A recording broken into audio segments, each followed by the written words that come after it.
Hi friends, welcome back to my channel Tanuja Praveena Madana. అందరూ ఎలా ఉన్నారండి? బాగున్నారా? నేను కూడా చాలా బాగున్నానండి. నా ఛానల్ ఎవరైనా ఫస్ట్ టైం చూసేటట్లయితే please like, share and subscribe my channel అండి.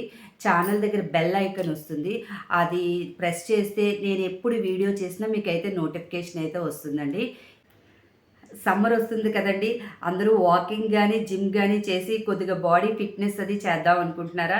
అయితే మీకు కొన్ని టిప్స్ అయితే చెప్తానండి ఈ వీడియోలోని.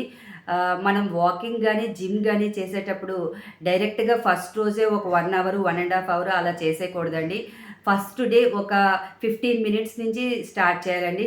ఫస్ట్ డే ఒక 15 మినిట్స్ వాకింగ్ చేస్తే నెక్స్ట్ డే 20 మినిట్స్ చేయాలండి. ఆ నెక్స్ట్ డే 25 మినిట్స్, అలా గ్రాడ్యువల్గా ఇంక్రీజ్ చేసుకోవాలండి. ఫస్ట్ డే ఒక హాఫ్ అన్ అవర్ 1 అవర్ అలా చేసేస్తే బాడీ పెయిన్స్ అవి వస్తుంది. ఈవెన్ జిమ్ కూడా అంతేనండి. ఒక 15 మినిట్స్ టు 20 మినిట్స్ నుంచి స్టార్ట్ చేయాలి.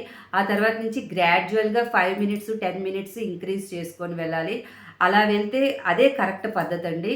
సో మనం జిమ్ కానీ వాకింగ్ కానీ చేసేటప్పుడు ఇనఫ్ క్వాంటిటీ ఆఫ్ వాటర్ తీసుకోవాలండి. ఎందుకంటే వచ్చేది సమ్మర్ కాబట్టి మనం వాటర్ ఇంటేక్ అనేది ఎక్కువ తీసుకోవాలి. సో డీహైడ్రేట్ అయిపోకుండా ఉంటాము.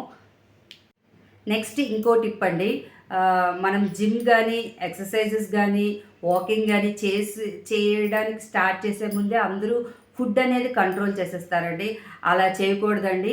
మనము జిమ్ కానీ ఎక్సర్సైజెస్ కానీ వాకింగ్ కానీ గ్రాడ్యువల్గా ఎలా పెంచుకుంటూ వెళ్తామో అలాగే ఫుడ్ కూడా మనం రెగ్యులర్గా తింటున్నట్టే తింటూ మనము జిమ్ ఎక్సర్సైజెస్ అవి పెంచుకుంటూ వెళ్తాము.